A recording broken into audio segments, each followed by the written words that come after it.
जागे थे भगत सिंह प्यारे, जागे थे भगत सिंह प्यारे, असेंबली पे लगाए नारे, असेंबली में लगाए नारे, भड़क गई सरकार हिंदू जागो तो, भड़क गई सरकार। भारत गंगा जमुने की संस्कृति रहा है, लेकिन कुछ महीनों से देश में देश विरोधी ताकतें अस्थिरता पैदा कर रही है। जिहादी मानसिकता के लोग विभिन्न तरीक़ों से हिंदू समाज के जनमानस को प्रभावित कर रही है। कभी हिजाब तो कभी नूपुर शर्मा, कभी उदयपुर के कन्हैयालाल का मामला हो, चाहे अमरावती में उमेश कोले की हत्या, रामनवमी हो चाहे हनुमान जयंती समारोह पर पथराव। ऐसे में प्रश्न ये उठता है कि देश की एकता व अखंडता कैसे बरकरार रहेगी। ऐसे में तो संविधान के महत्व ही रेखांकित होता है। रविवार को अर्थात 24 जुलाई को मीरा भाईंदर में सकल हिंदू समाज द्वारा गोल्डन नेस्ट सर्कल से इंद्रलोक हनुमान मंदिर तक पद यात्रा निकाली, जिसमें मीरा भाईंदर के विभिन्न संगठन और जातियों के लोग जुड़े और एकजुटता का परिचय दिया। इस कार्यक्रम में महामंडलेश्वर स्वामी चिन्मयानंद जी महाराज और विश्व हिंदू परिषद के कोंकण प्रांत के धर्माचार्य प्रमुख परशुराम दुबे सहित विश्व हिंदू परिषद सहित विभिन्न जातियों के गणमान्य नागरिकों ने इस समारोह में भाग लिया। और इस कार्यक्रम का उद्देश्य हिंदू समाज में जागृति को उत्पन्न करना था, जहां पर बारिश के बीच भीगते हुए भी लोगों ने यहाँ पर रखे गए विषयों को सुना। इससे पूर्व गोल्डन नेस्ट सर्कल पर मीरा रोड और भाईंदर से विभिन्न स्थानों से पधारे हिंदू समाज के लोग एकत्रित हुए और यहाँ से पैदल यात्रा करते हुए इंद्रलोक स्थित कॉम्प्लेक्स के पास हनुमान मंदिर तक पद यात्रा निकली। बाद में यह यात्रा इंद्रलोक पहुंची, जहां पर विभिन्न उद्बोधन हुए और सामूहिक हनुमान चालीसा का पाठ किया। देखिए सर। देश विरोधी ताकतें जब जब देश में इस तरह के षड्यंत्र करती हैं, तब सज्जन शक्तियों को खड़ा होना पड़ता है। और इस समय जिस तरह से घटनाएं हुई है, अभी चराई शरीफ में आप पकड़े गए तो 2047 तक पूरे हिंदुस्तान को मुस्लिम राष्ट्र बनाना है उनको।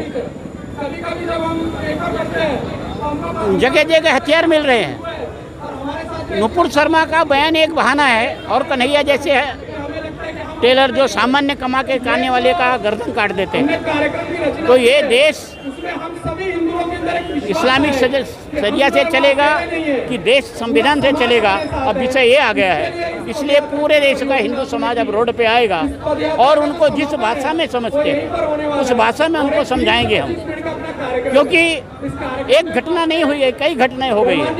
उनका प्रशिक्षण शिविर चल रहा है, हथियार प्रशिक्षण कर रहे हैं। इस देश को डरा के धमका के वो कब्जा करना चाहते हैं, लेकिन शायद वो भूल जाते हैं कि 850 साल मुगल शासक रहने के बाद भी हिंदू बच गया, लड़ता रहा और मारता रहा, मरता रहा, बलिदान दिया उसने, लेकिन अपना धर्म नहीं छोड़ा। अब तुम्हारी क्या औकात है? देश स्वतंत्र हो गया है, संविधान के अनुसार देश चलेगा, तुम्हारे कुरान के अनुसार और शरिया के अनुसार देश नहीं चलेगा। देश के तुमको नुपुर शर्मा से विरोध है, केस हुआ है, जो सज़ा मिलेगी उसको कोर्ट सज़ा देगा, तुम सज़ा देने वाले होते कौन? इसलिए उनको भी समझ में आना चाहिए कि हिंदू समाज जागरूक हो रहा है, पूरे देश का हिंदू समाज रोड पर आएगा और उनसे जिस भाषा में समझेंगे करेंगे। सर, आपने सरकार से भी गुहार लगाई थी, वहाँ से आपको क्या रिस्पॉन्स? हमने सरकार से कहा है कि इसको फास्ट ट्रैक कोर्ट में ले जाके उसको जल्दी से जल्दी फांसी की सजा हो, उमेश कोले के हत्यारों को और कन्हैया के हत्यारों को। सरकार वो बात हमारी मान रही है और अभी वो फास्ट कोर्ट बनाने जा रही है, वो आपको जल्दी मैसेज समाचार मिलेगा। लेकिन इस तरह की और घटनाएं ना हो, इसलिए हिंदू समाज को जागना पड़ेगा, जो सोया हुआ है जातियों में, भाषाओं में, प्रांतों में, केंद्र में आपकी सरकार है, देश के अन्य राज्यों में आपकी सरकार है, फिर भी आपको अपनी बात पहुंचाने के लिए इस तरह का ये करना पड़ रहा है। ये काम सरकार नहीं करेगी, ये समाज को करना पड़ेगा। सरकार हर व्यक्ति को सुरक्षा नहीं दे सकती है, सरकार हर व्यक्ति के पीछे पुलिस नहीं खड़ा कर सकती है। समाज को जागना पड़ेगा, और जो समाज नहीं जागेगा वो खत्म हो जाएगा।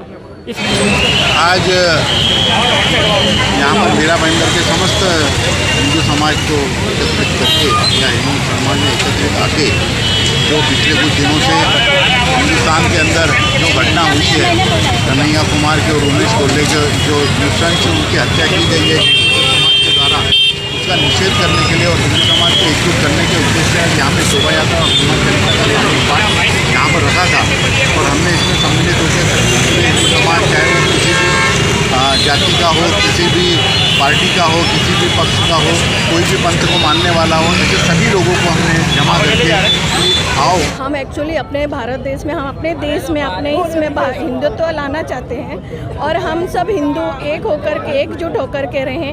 जो यहाँ पर चल रहा है, जो एक दूसरे को नीचा दिखाना, जो फालतू है सब, तो इसलिए हिंदुओं को एक होना बहुत ज़रूरी है और इसे हिंदुत्व के लिए ये सब किया जा रहा है। काफी मात्रा में महिलाएं भी आई हैं, आप लोगों ने लव जिहाद का छेड़ा, तो क्या मामला ये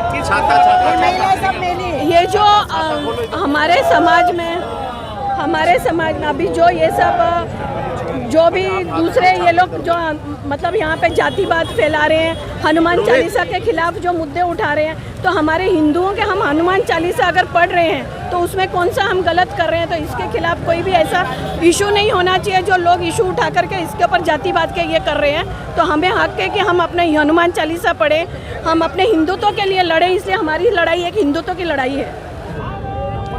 हिंदू समाज के आह्वान पर मैं यहाँ आया हूँ, समाज की एकता दिखाने, समाज के लोगों को जागरूक करने।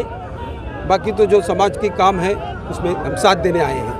हजारों की तादाद में लोग इकट्ठे हुए हैं, इस इकट्ठ का रीज़न बताइए, क्यों इकट्ठे हुए हैं ये? नहीं, मुझे रीज़न समाज ने आह्वान किया, मैं समाज के साथ खड़ा हूँ। ये जिहादियों के समर्थन को गिरफ्तार करो, क्या मतलब इसका? कहने का मतलब देश में जो भी देश विरोधी ताकतें हैं, देश विरोध के षड्यंत्र कर रही हैं, उनको गिरफ्तार करना चाहिए, उनको ख़त्म करना चाहिए कि देश की एकता, देश की जो निष्ठा है, देश मजबूत रहे।